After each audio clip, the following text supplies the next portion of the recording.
মেয়েটা জন্মেছিল এক সংকটকালে।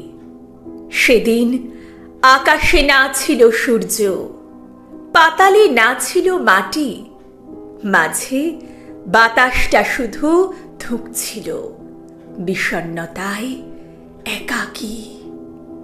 জানালার ওপাশে বাঁকা চোখের ভিড়, তবু তার অক্ষত শৈশবে পদার্পণ। জেদটা তখনই তার সঙ্গী।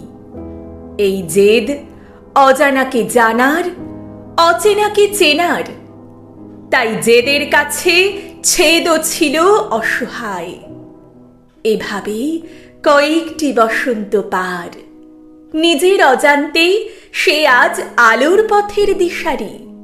নিন্দুকেরাও আজ স্তুতির পথে।